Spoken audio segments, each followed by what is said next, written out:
Alright, the third cut in one video. I spoil you guys, you know. Or you ladies, whoever's watching. Thanks again, by the way. But yeah, what I was saying before is that, dang, I am really shaking this camera. Okay, I need to minimize this window because there's nothing that I can really do about it, about the shaky camera. Unless I get a better camera, of course, and a tripod. Because if you could see the setup that I am using right now to get this angle, man, you would be laughing. You would definitely find it pretty funny. But yeah, I keep on cutting myself off from what I'm saying. I went ahead and downloaded a proper recording app that is OBS, if you could take a guess, and well, if you could guess that, I should say. And yeah, it's a really easy to use software. I used it before a couple of years ago when I was trying to stream, but as with many other things, which is what we'll be covering in the topic today, I kinda stopped that. In my defense, I did give it a good 3 months of streaming, and I was streaming Blasphemous, a game made by a brilliant developer. I think their name is Game Kitchen.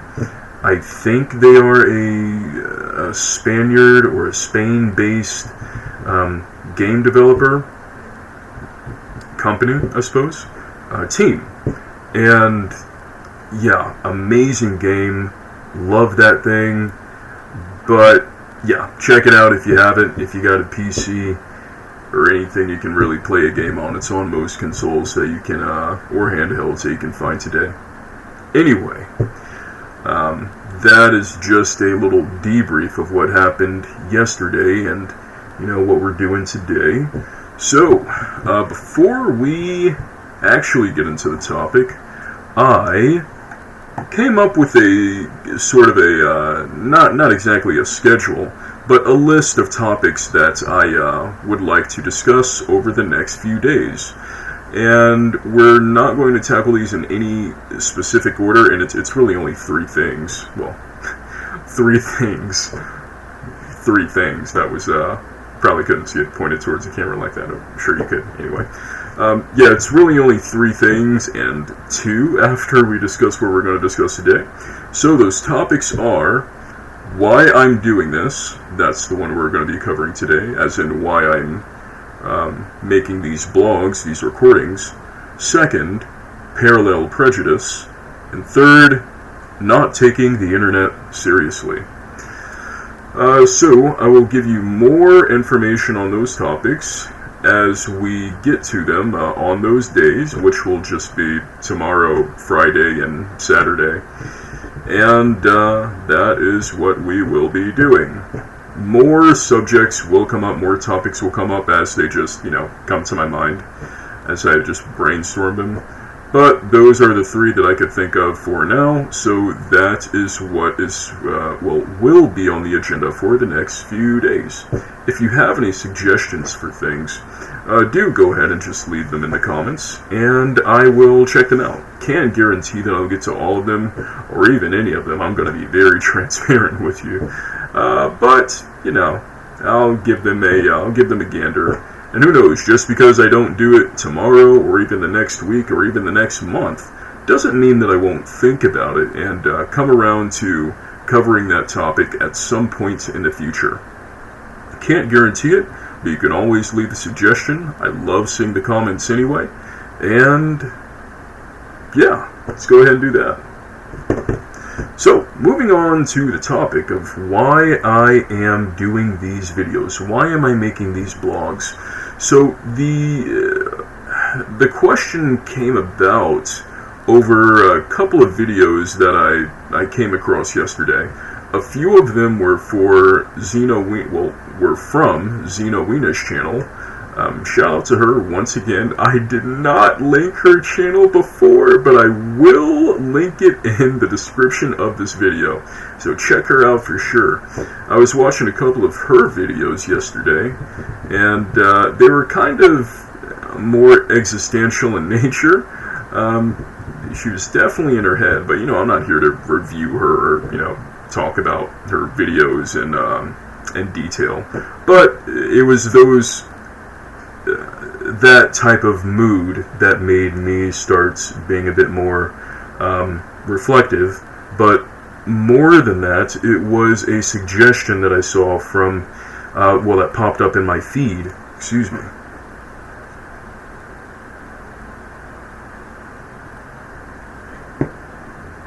Oh man, that's good. Okay, it was a suggestion that popped up in my feed yesterday, and it had the title of 15 years on YouTube with 199 subscribers, in parentheses, don't do what I did, or don't do this, or something to that effect. And that made me think, and it made me ask myself, why am I doing this? Why am I making these blogs? Why am why do I do it? What's my motivation? How would I feel if I was in his position? How would I feel if 15 years from now I only had 199 subscribers to show for it? We'll just round it up to 200. That wouldn't really make a difference. What if I only had 200 subscribers to show for it 15 years in the future?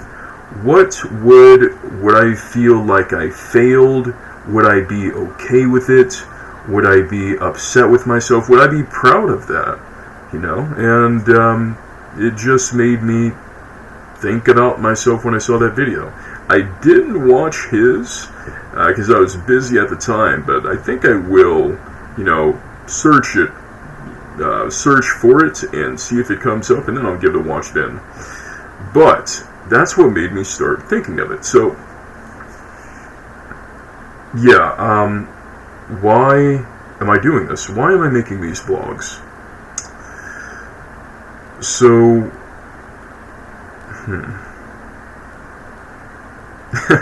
now thinking about this is a little bit more difficult than it was yesterday, because my mind is kind of torn between trying to think of articulate original thought, expression, as well as recalling exactly what I said yesterday and trying to just mock what I said yesterday, which isn't going to work because I don't remember everything that I said. So please be patient with me if there are, a little bit more gaps here, a little more ums and ahs than usual.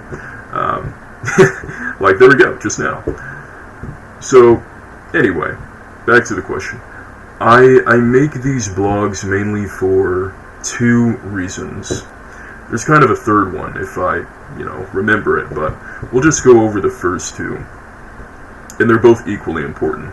The first reason is because I want to be heard. I want to feel like the things that I say and the thoughts that I have in my mind matter. And what does it mean for your thoughts to matter, right? To me, when I say that, what I mean by I want my thoughts to matter is that I just want the things that I think and say and put out there for the world to somehow be of service to anyone who's out there, anyone that just happens to like my videos for whatever reason, or maybe they're playing it in the background and they just use it as background noise, or whether they think that I have something of value to say and they take something with them and they internalize it.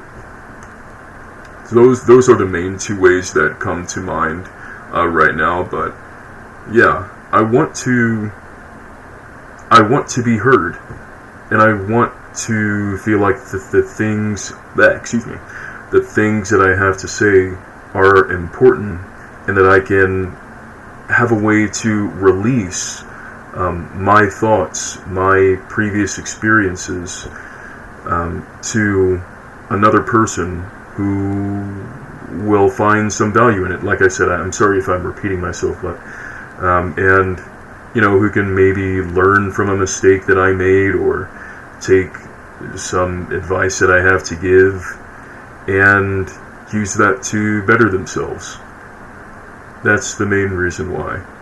And that motivation comes from a childhood, I guess an early adulthood, of kind of not being heard, more so due to my own fault than anyone else's. I'm not going to, put the blame on anyone else. There's always multiple factors, but it's always, best if you can take accountability, because then you have some, when you take accountability for things that happened in the past, in a reasonable sense, of course, depending on what the thing is, and how much influence over it you had. When you take accountability for things, that equips you, that empowers you to be able to change that thing in the future, to, make the change yourself to be whatever you want to be, like you want it to be in the past, right? If that makes sense. And when you don't take accountability for things, and you say that it was due to this person and this circumstance and this time and so on and so forth, which may be fair, which may be fair. It depends on what exactly we're talking about. But when things are left up to circumstance like that, and they don't have anything to, in your mind, you don't have any, there is no way for you to control anything, then that pretty much does the opposite of what I was just saying earlier. It doesn't really empower you to make any change. Well, maybe in some ways maybe it could. Maybe it could. Because that's kind of a very broad statement to make, and I can think of a lot of circumstances of things that aren't in your control that you could take control of at a later time to make positive change. But just as a generalization, I think you get what I mean. I am just over-explaining this point to hell, and I really don't need to, because I think you get what I mean, right? Anyway, I'm going to move on to what I was saying before.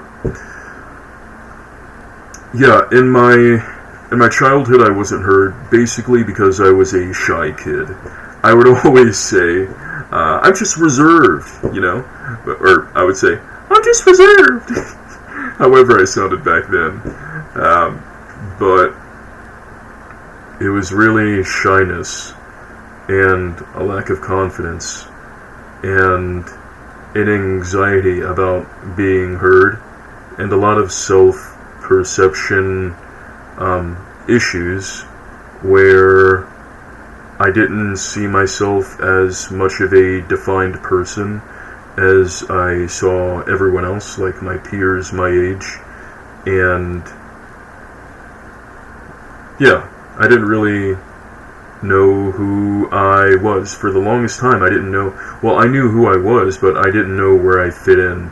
I rarely ever had groups that I fit in, and I didn't really start to find a clique of my own until about high school. I had some here and there growing up, but for the most part, my childhood was just me being stuck to myself. Beside myself, I should say, and not really talking. It's kind of frustrating looking back at myself, because I didn't know how to talk to girls, so I would always just annoy them really badly, and Oh man, I hate that I was like that. I really hate that I was like that. But you know, it is what it was what it was is what it is. So yeah. So with that being like that, and with me being shy and not knowing who I was never really quite in the loop with whatever was hot, whatever was trending, whatever was hot topics or anything like that everyone else was talking about. I was always kind of in my own world, just with my head down and thinking about my own things, just stuck in my head. And yeah, as a result, I never really, engaged with people, just in general, I guess. And yeah, I wasn't really like myself. It feels like for most of my childhood, I was always trying to be the type of person that I think people liked. And even then, not all the time. That idea of trying to become a person that people liked didn't really start occurring to me. That idea hadn't occurred to me until around early adulthood. And we're going to get to that. So being a kid that was very quiet, nobody really heard me or knew who I was. And in my early adulthood, I joined the military right after high school.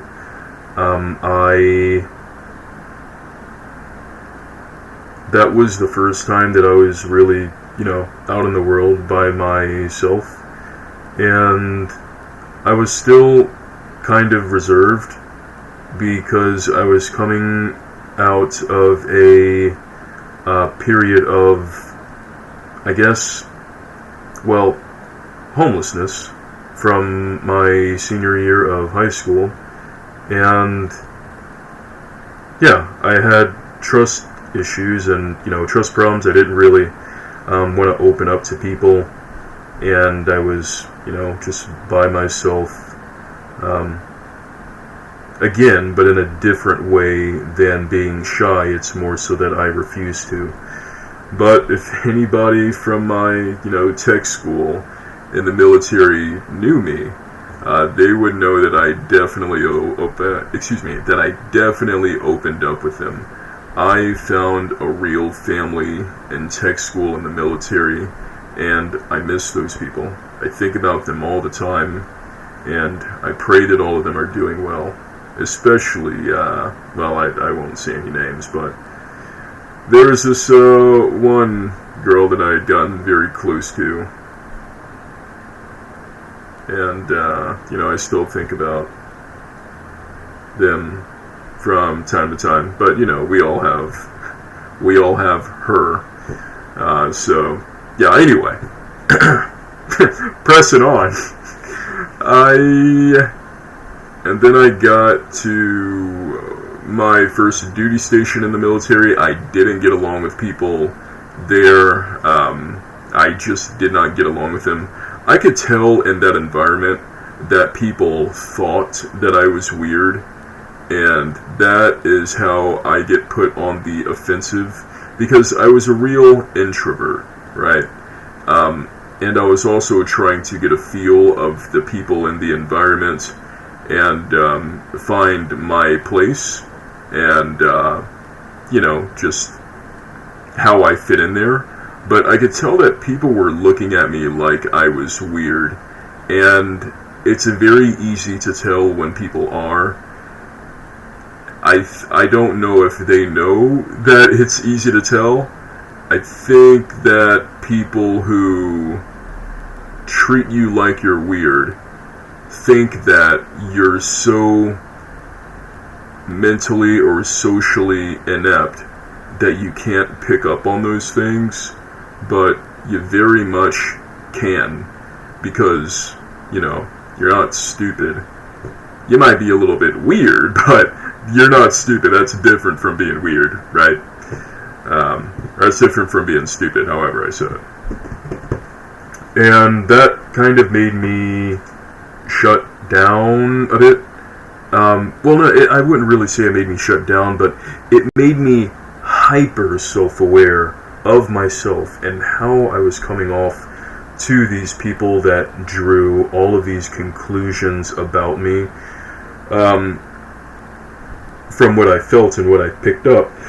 And, their micro mannerisms, the way that they would look at me versus others, talk to me versus others, so on and so forth. I didn't really have anything in common with anyone there either.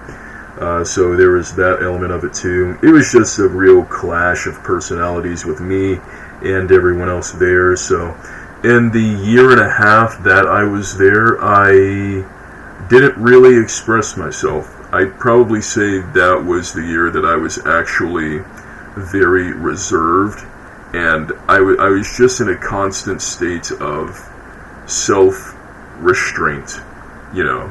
I was afraid to show people who I was, to express myself, to kind of speak out, and just be the little oddball, the zany guy that I am. That's just what phase of life I was in at the time, in my early adulthood, in my early 20s. And, I think that we all go through some phase like that at some point in our lives. So, yeah, that's where I was at the time. And I started to get a little bit better with being comfortable with myself when I got out of that environment. I was honorably separated. And then I spent a while living with some friends in Vegas, and then I went back home to Georgia for a little bit, and then I came back to Vegas to stay with a different friend, and then I found my own place. When I found my own place is when I really started to... That's when I had time... That was the first time in my life that I had away from everyone else. I didn't, I wasn't a kid under my mom's roof. I wasn't, dealing with peer and social and identity pressure in middle school, well, in my school years, I should say. I wasn't under a constant state of stress in the military and, hyper self-awareness and dealing with a whole bunch of orders and just kind of extreme lifestyle demands. And I wasn't living under someone else's roof. I wasn't living back with my mom as an adult. And I wasn't living with friends. When I first started living by myself, that's when I started to kind of relax a little bit, let my hair down, so to speak. And, ask myself who I am, who I was, what type of guy am I? And I was at the perfect job that empowered me to express myself as well. It was a call center, and orientation at call center was a couple of weeks. Well, I don't think it was orientation, it was training, but that was an awesome group of people there. Man, I miss my friends from that job. They were all awesome. And it was at that point in my life where I started learning to, socialize. And, I was developing relationships. I had got into my first actual relationship. I got a girlfriend. And things were going really well. I was finally getting my social chops that I've been missing out on for a long time. And more importantly, discovering who I was and what type of person I was and becoming comfortable with myself. I became, I started to know myself well enough and be comfortable with myself enough because I had other people around me that were also supportive of me, that, liked me, that didn't judge me the way that I was judged before in the military, and that, they liked me. It was a very positive place, a very mature place, and it just felt good. And that was when I started opening up and looping back to what I was saying. That was kind of like the first time in my life, aside from very, episodic moments before, where I felt like I was being seen and I was being heard for who I was. And man, that felt good. It took me around my mid to early 20s to start feeling that for the first time in my life. And, to start experiencing that for the first time in my life. And man, it felt good. I had friends that I cared about, I had a girlfriend, and I was starting to get the hang of, just talking to girls in general. And that's a big part of development for a man, is learning how to make friends and learning how to talk to girls. So that was a really exciting time in my life, and like I said, I felt like I was being seen then, and like I was being heard, and like I had something, like the things that I said actually mattered. And then COVID happened, we got sent home as soon as I was starting to grow into myself. That got shut down. We got sent home. I was working at home for a year, and then I worked at Walgreens for a year. That was the longest year of my life.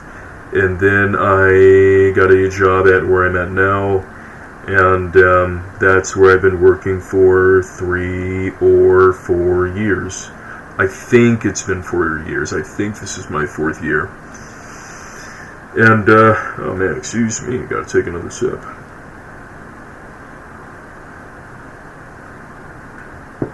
Okay, yeah, that water is not, this coffee is not ideal for hydrating. I really should have got some water, but it's alright, I'll just tough it out. What was I saying? Yeah.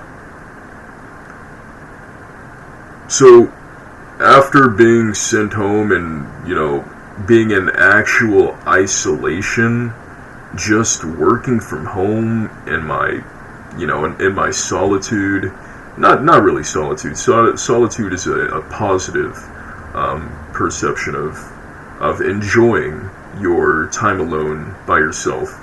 That wasn't solitude. That was isolation. Those years of isolation and that year that I worked at Walgreens they did a number on my development. They reversed all of that experience that I had gotten before, and I kind of lost it. I really felt like I lost sight of who I was, and I kind of forgot who I was and where I fit in places, and I wasn't receiving any, positive affirmations. I didn't have any friends that I could, chop it up with outside of work. All I had was Microsoft Teams, and that's lame. So, excuse me, I really need some water. Just a second. Okay, finally got my water, but I did not take a sip of it before I started recording again. I'm not sure why. Just a second.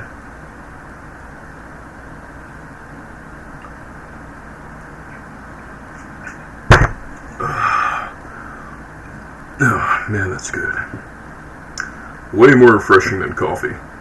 Yeah, I could have poured this pitcher into a cup, but I just decided to use the pitcher instead. So, anyway, where was I at before? So military, moved out, working from home. Yeah, I lost all of that experience that I had before with learning how to put myself out there. That's the main point. And there's also something to be said about the type of reception that you get from others, and how, in what way you are heard, and in what way you are seen. I've had periods of friends all throughout my, I definitely wouldn't say all throughout my life. There have definitely been a good series of years in my adolescence where I really didn't have anyone that I could call a friend, and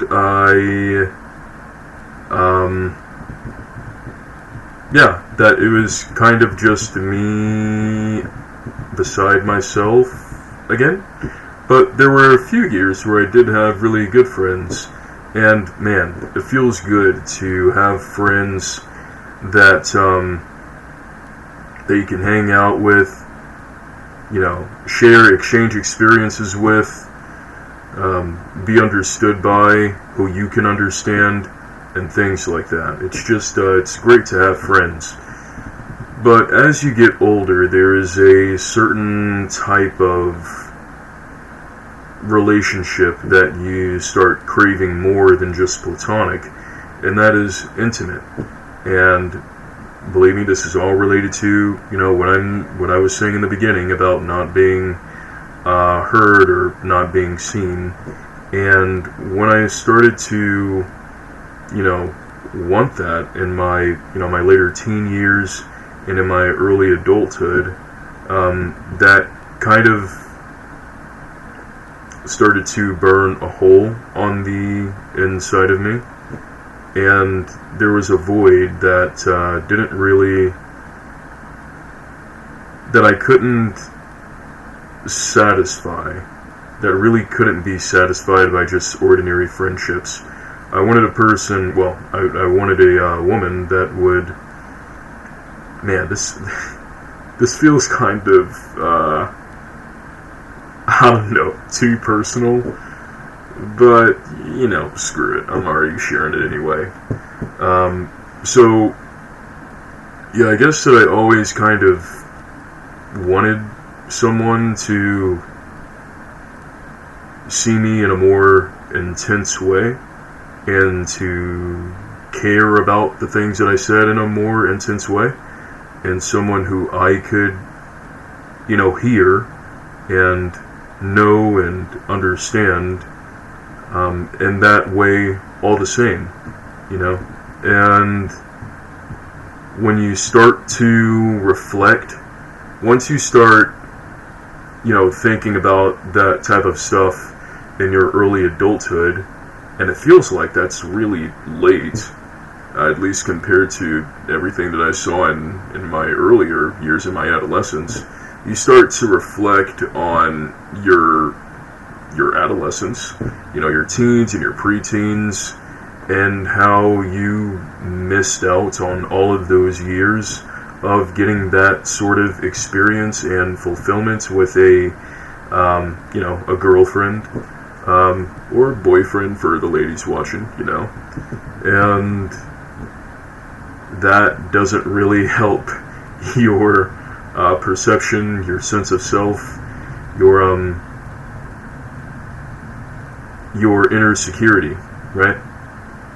Not insecurity, but your inner security. Or I guess you could also say it doesn't help your insecurities, since it might make them worse, depending on how you internalize and think about that, and what conclusions you draw about yourself related to that. But, another sip, just a second.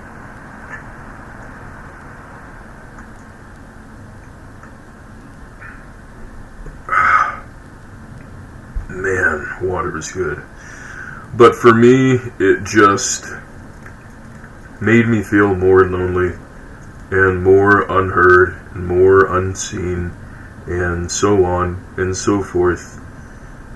And combined with those, man, guys, this is really embarrassing to say, but it was 5 years that I was working, that I was out of the social game. It was 5 years that I didn't really have any, friends. I had some family that was here, but they kind of act like they don't know me. And, hey, that's because they have their own family, and I respect that.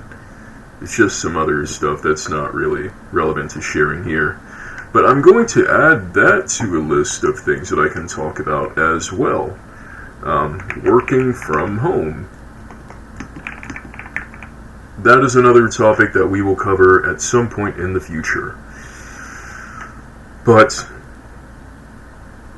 with all of my adolescence going by where I wasn't really seen or heard, or at least most of it, definitely a majority of my adolescence, my childhood, and in my early adulthood where I started to kind of open up a little bit more, but was also very hyper aware of myself and how I was being perceived and operating in a constant state of self-restraint, and only learning to become comfortable with myself in my mid-20s for like a year, maybe a year and a half to 2 years, and then immediately getting sent home to just work in my isolation for 4 or 5 years, including 1 year that was very, damaging to my character, my personality, my sense of self, my confidence. Yeah, it's been a little bit rough, and that's why I have this sense that I have now of wanting to be heard. And that's the first part of why I do this.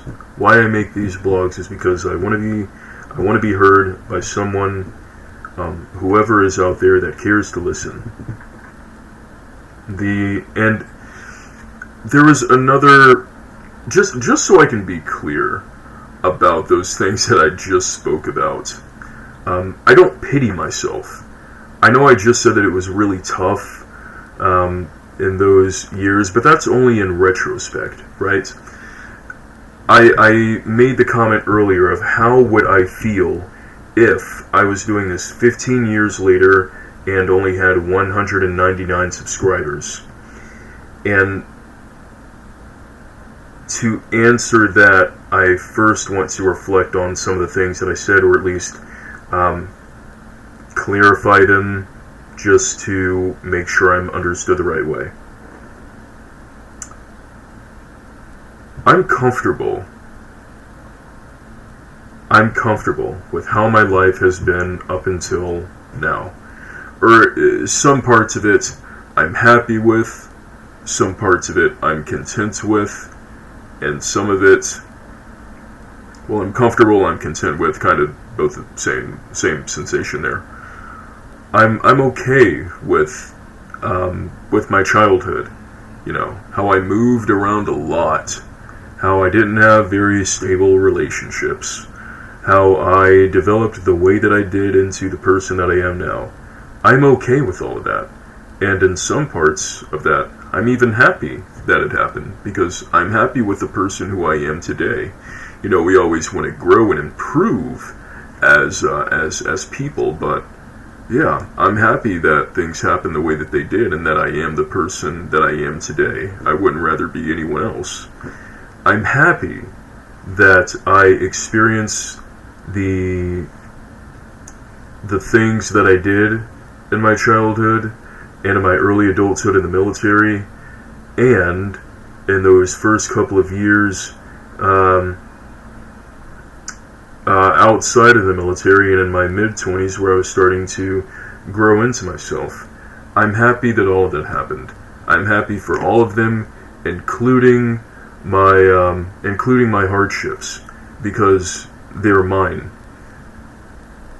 They were mine. They were my experiences of my life, and I'm okay with that. A big part of why I can be at peace with the way things have gone, and I've said this before, and excuse me once again, man.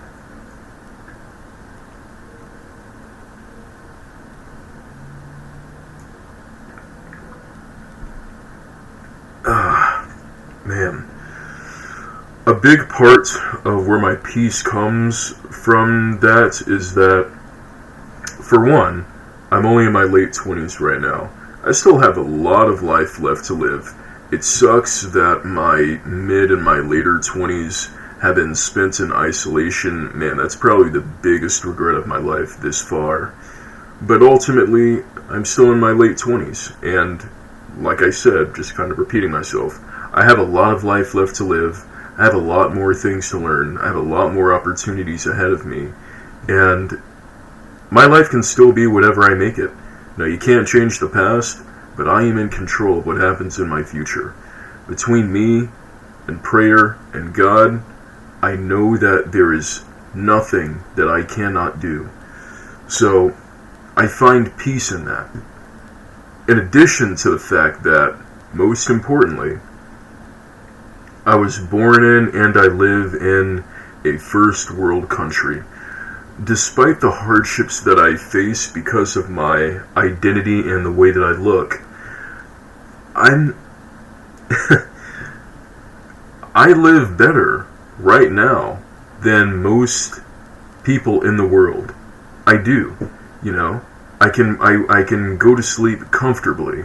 I can sleep a full night, get a full night's rest, and wake up at peace, you know. I don't have to fear for my life. I have a fridge full of food. I have money in the bank. I have a stable job.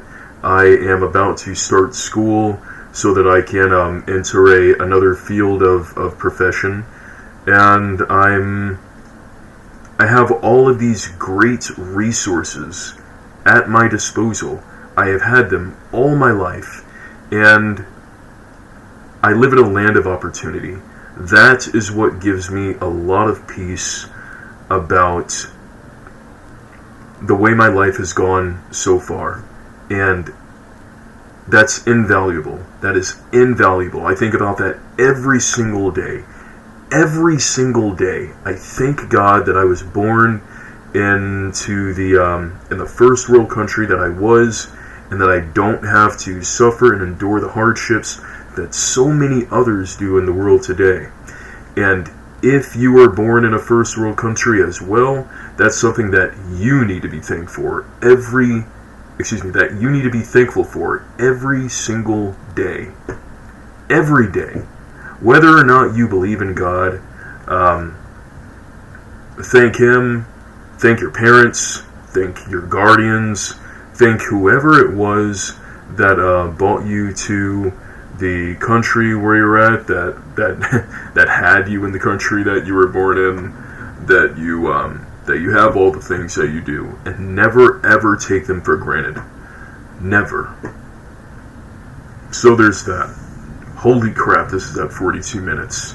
I really need to start talking faster because I should have been asleep. I should have been asleep an hour ago, honestly, but I was determined to get this out, and I guess that I had a lot more to say this time. Or it's probably just me going into a granular level of detail and just repeating myself in ways that are just unnecessary. I don't know. You be the judge. Anyway, the second reason of why I am doing this, why I'm making these blogs, is because like I said earlier, I want to give my wisdom. I want to share my experiences with everyone else. Most importantly, the people younger than me. You know, any teens that might just have somehow stumbled onto this channel. Any preteens that, whatever, you know, the one, like, a 9-year-old kid that somehow finds these videos entertaining for whatever reason. And, you know, especially the young adult and the middle-aged adult and everyone else, even those who are older than me, if they can find any value, any insight in what I'm saying. I want to help others grow and give them shortcuts to life that I wish that I had. I want to give them advice that I wish I would have gotten, giving them ideas that I wish I would have gotten so that they can avoid certain hardships, difficulties, circumstances that I did, so that they can have a smoother life and they can make the most out of it. You know, they can make the most out of life. If I can influence even one person one person can take something of value that I say in any of my videos at all, and that leads them down a better path in life, then I'd say that this channel will have been a success. That's what I want. More than anything, that is what I want. And yeah, those are the reasons why I make these videos. I think that comes from well, that definitely has a lot to do with the first point of wanting to be seen and wanting to be heard. But it also comes from being an only child. I've always wanted a brother, or really a sister. I've always wanted a sister. And I do have one older sister, but she's like a half sibling. All of my siblings are my half siblings, and none of them, they don't really care to, I guess, have a relationship with me, I suppose. I'm not saying that to try and, beg for, get a pity party or whatever. It's just it is the way that it is. But, yeah, I always kind of wished that I had someone to show me the ropes in life and to kind of be a supportive beacon for me and give me certain affirmations so that I could have became more comfortable with myself earlier on and had a greater sense of identity. But since I'm too old for that now, I see myself in more of a role of that older brother to whoever cares to listen, whoever wants to listen, I should say, or whoever wants to hear me. I think just saying the word listen just kind of sounds a little overly self-important, so whoever cares to hear me. And, yeah, that's how I see myself now, as the person that I wish that I would have had growing up, and I want to give that, those affirmations to whoever needs to hear them so I can help them out.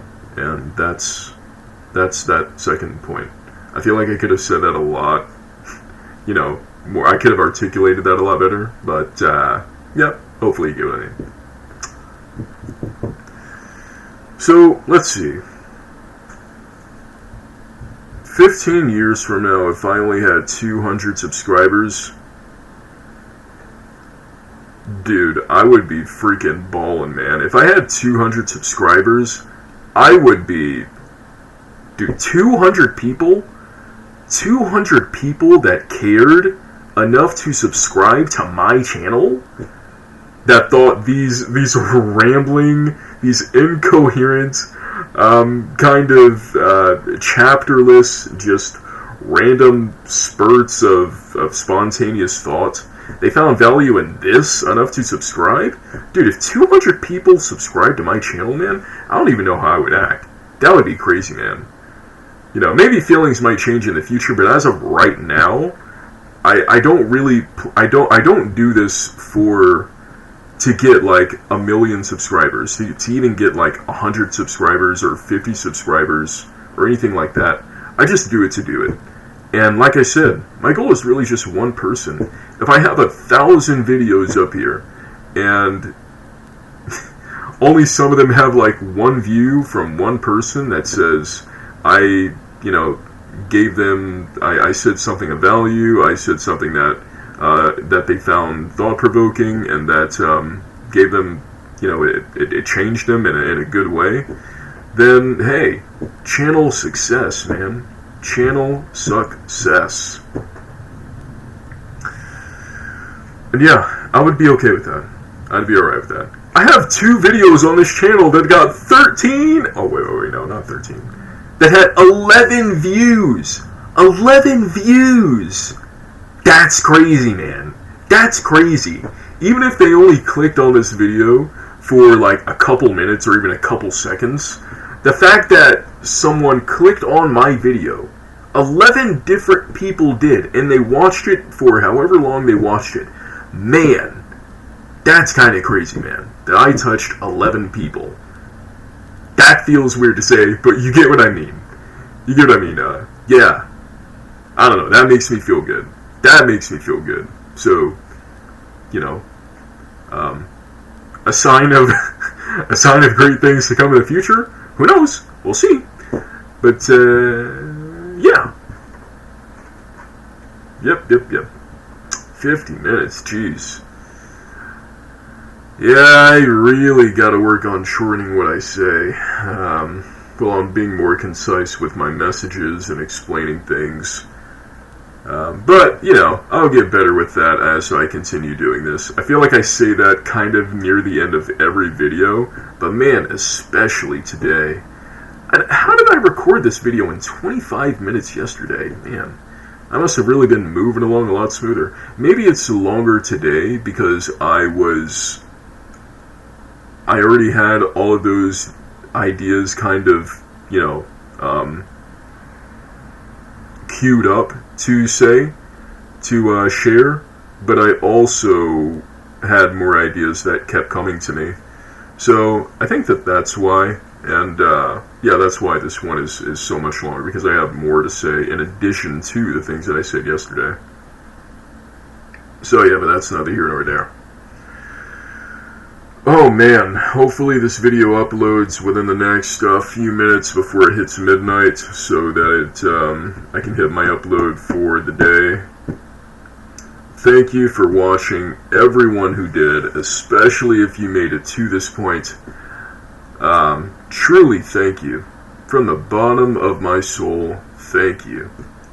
It means a lot that this video meant something to you. It was entertaining enough or interesting enough to watch all the way through. I'm going to let y'all go now. So good night, YouTube. See y'all tomorrow. Peace.